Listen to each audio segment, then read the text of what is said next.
Hello students. तो आज हम लोग पढ़ेंगे rolling motion. Very important topic है क्लास 12 के पॉइंट ऑफ व्यू से। इससे पहले हमने आपको समझाया कि मोमेंट ऑफ इनर्शिया क्या होता है, moment of inertia, ring, disc, ऐसे डिफरेंट टॉपिक हमने सिखाया। पैरेलल एक्सिस थ्योरम सिखाया आपको, परपेंडिकुलर एक्सिस थ्योरम सिखाया हमने, एंगुलर मोमेंटम क्या होता है, टॉर्क क्या होता है, ऐसे डिफरेंट टॉपिक ऑलमोस्ट हम लोगों ने कवर कर लिया। जो आज का लास्ट टॉपिक हम लोग का क्या बेटा, रोलिंग मोशन। तो रोलिंग मोशन आई थिंक आप फेमिलियर होंगे। रोलिंग मोशन क्या होता है, the combination of translational motion और प्लस रोटेशनल मोशन, इनके कॉम्बिनेशन को हम क्या बोलते हैं, रोलिंग मोशन, राइट। जैसे कोई ऑब्जेक्ट है, ये मान लो ऑब्जेक्ट, तो जब इसको रोल कराओगे बेटा तो ये जो अपने एक्सिस के अबाउट घूम रहा है उसको हम बोलते हैं रोटेशनल मोशन। जो आगे शिफ्टिंग हो रही है उनको हम क्या बोलते हैं, ट्रांसलेशनल मोशन, राइट। तो combination of translational motion plus rotational motion, इन्हीं को हम बोलते हैं रोलिंग मोशन। क्लियर है। अब देखो, हमने यहाँ पे एक ऑब्जेक्ट बना लिया, मास m कंसीडर कर लिया, एंगुलर वेलोसिटी कितना माना ओमेगा, और इसके जो सेंटर का ट्रांसलेशनल वेलोसिटी हमने मान लिया v, राइट। तो देखो फटाफट हम आपको शॉर्ट में समझाते हैं बेटा।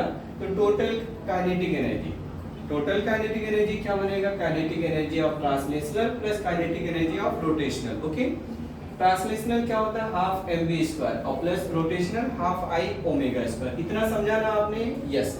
अब देखो आपको ये भी पता है v is equal to r omega, क्या होता है, v is equal to r omega and i is equal to m k square. k क्या होता है, रेडियस ऑफ जायरेशन। तो रेडियस ऑफ जायरेशन आपको भी पता होगा, ऑलरेडी मैंने सिखा दिया आपको, ठीक है ना। अब यहाँ पे हम रिप्लेस करेंगे, i के प्लेस पे m k स्क्वायर, ओमेगा की प्लेस पे b बाई r, राइट। देखो b बाई r लिखा तो b square by r square हो जाएगा, और यहाँ पे m k स्क्वायर, यहाँ पे half m v square common ले लीजिए तो बचेगा 1 plus k square by r square. Unit of energy क्या होता है, जूल होता है, राइट। तो ये एक टॉपिक इतना आपको नोट करके रखना है, राइट। अब इसी में हमारा क्या आता है, दूसरा टॉपिक। तो दूसरा टॉपिक क्या रहेगा, यहाँ पे हमें ये निकालना होता है कि ये रोल करते करते बॉटम पे आएगा तो इसकी स्पीड क्या होगी, राइट। तो इसकी स्पीड निकालने के लिए आपको क्या करना होता है, apply conservation of energy. I think सबको पता होगा कंजर्वेशन ऑफ एनर्जी क्या होता है। Energy can neither be created nor be destroyed, only transfer one form to another form, right? तो यहाँ पे हमने लिखा total energy initial and total final energy, मतलब फाइनल, राइट। टोटल एनर्जी क्या होता है, the sum of kinetic energy plus potential energy. तो यहाँ पे हमने लिखा potential energy plus kinetic energy initial is equal to potential energy plus kinetic energy final. Okay, देखो पोटेंशियल एनर्जी, ये ग्राउंड से कितने हाइट पे है, h, तो इसकी जो पोटेंशियल एनर्जी है mgh। काइनेटिक एनर्जी 0, क्यों, क्योंकि इनिशियली वो रेस्ट में है उस पोजीशन पे, राइट। तो पोटेंशियल काइनेटिक एनर्जी क्या हुआ, 0। फाइनल देखते हैं, फाइनली रोल करते करते बॉटम पे आ गया तो बॉटम पे हाइट तो 0 हो गया, तो पोटेंशियल एनर्जी भी क्या हुआ, 0 हो गया, राइट। काइनेटिक एनर्जी यानी काइनेटिक एनर्जी उसमें दोनों आ जाएगा, ट्रांसलेशनल प्लस रोटेशनल।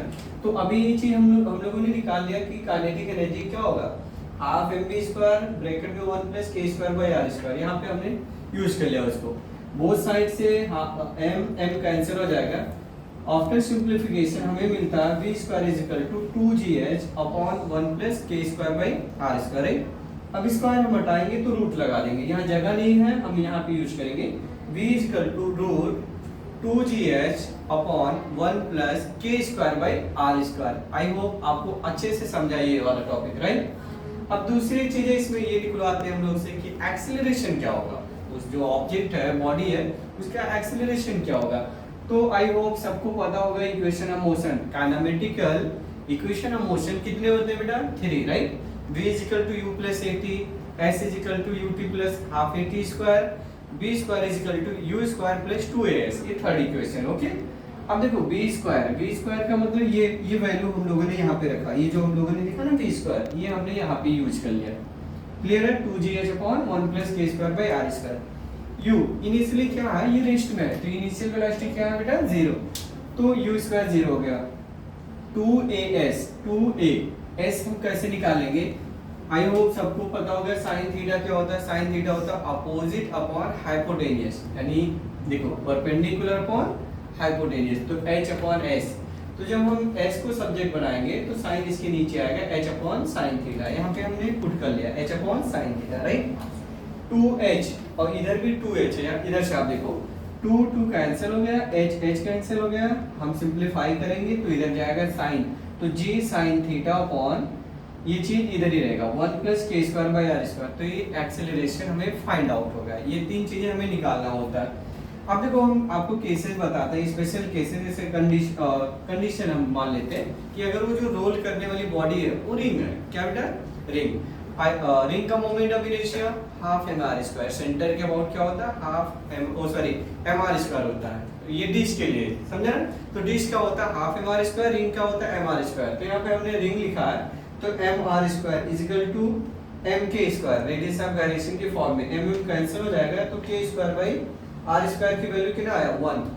तो जब हम यहाँ पे पुट करेंगे के स्क्वायर बाई आर स्क्वायर की प्लेस पे 1, तो 1 प्लस 1 2, तो जी साइन थीटा बाई 2, यानी एक्सेलरेशन रिंग का कितना होगा, जी साइन थीटा अपॉन 2।